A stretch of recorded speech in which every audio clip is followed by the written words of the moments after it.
In the shark's body Pinocchio finds whom?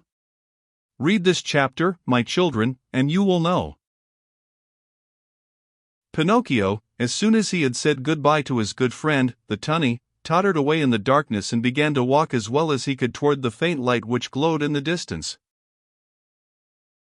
As he walked, his feet splashed in a pool of greasy and slippery water, which had such a heavy smell of fish fried in oil that Pinocchio thought it was Lent.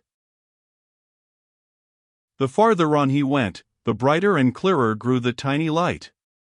On and on he walked till finally he found, I give you 1,000 guesses, my dear children. He found a little table set for dinner and lighted by a candle stuck in a glass bottle, and near the table sat a little old man, white as the snow, eating live fish. They wriggled so that, now and again, one of them slipped out of the old man's mouth and escaped into the darkness under the table. At this sight, the poor marionette was filled with such great and sudden happiness that he almost dropped in a faint. He wanted to laugh, he wanted to cry, he wanted to say 1,001 things, but all he could do was to stand still, stuttering and stammering brokenly. At last, with a great effort, he was able to let out a scream of joy and, opening wide his arms, he threw them around the old man's neck. "Oh, father, dear father! Have I found you at last? Now I shall never, never leave you again." "Are my eyes really telling me the truth?" answered the old man, rubbing his eyes.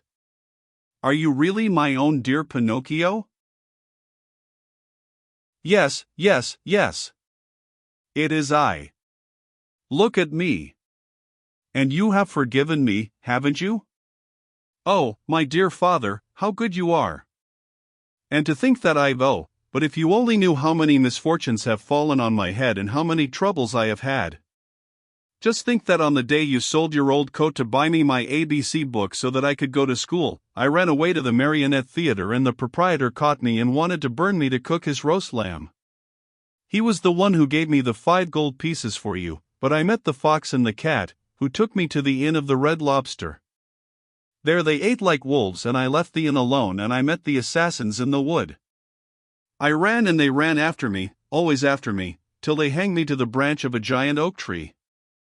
Then the fairy of the azure hair sent the coach to rescue me and the doctors, after looking at me, said, if he is not dead, then he is surely alive, and then I told a lie and my nose began to grow. It grew and it grew, till I couldn't get it through the door of the room. And then I went with the fox and the cat to the field of wonders to bury the gold pieces. The parrot laughed at me and, instead of 2,000 gold pieces, I found none. When the judge heard I had been robbed, he sent me to jail to make the thieves happy, and when I came away I saw a fine bunch of grapes hanging on a vine. The trap caught me and the farmer put a collar on me and made me a watchdog. He found out I was innocent when I caught the weasels and he let me go.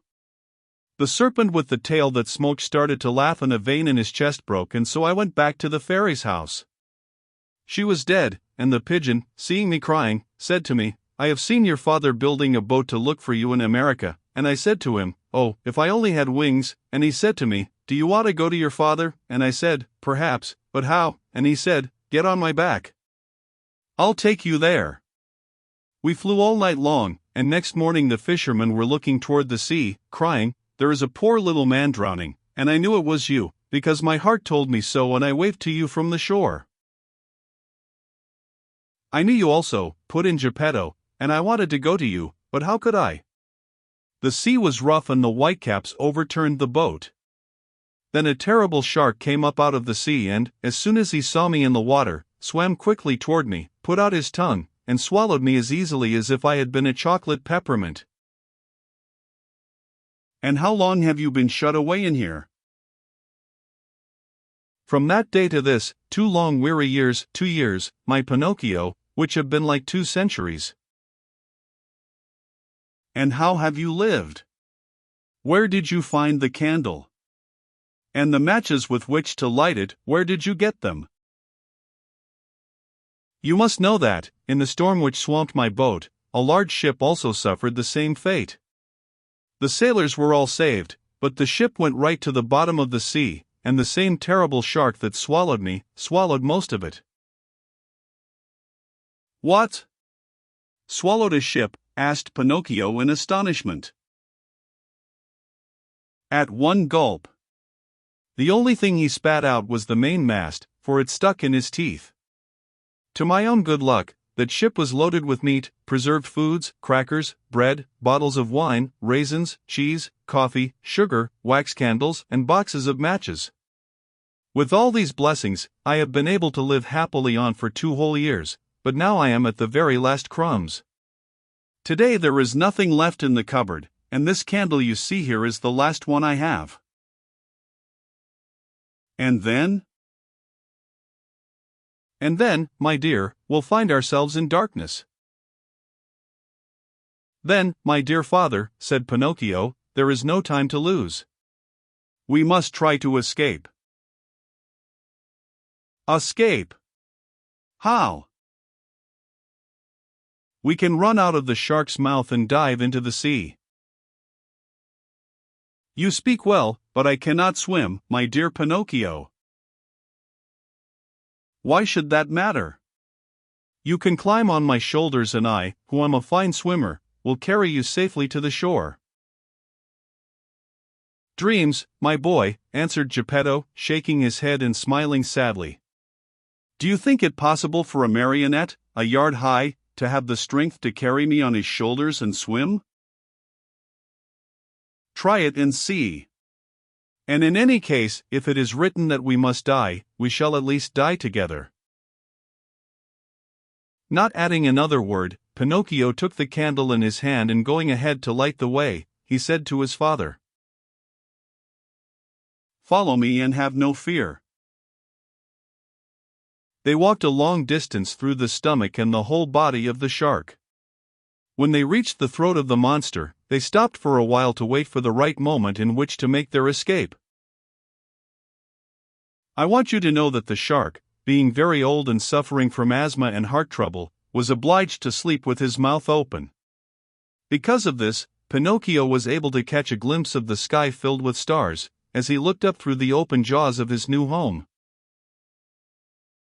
The time has come for us to escape, he whispered, turning to his father. The shark is fast asleep.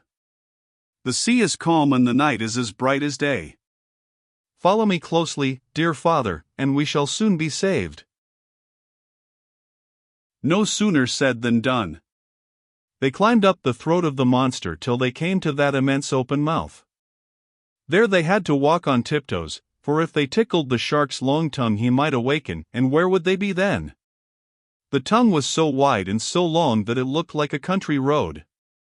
The two fugitives were just about to dive into the sea when the shark sneezed very suddenly and, as he sneezed, he gave Pinocchio and Geppetto such a jolt that they found themselves thrown on their backs and dashed once more and very unceremoniously into the stomach of the monster. To make matters worse, the candle went out and father and son were left in the dark. And now? Asked Pinocchio with a serious face. Now we are lost. Why lost?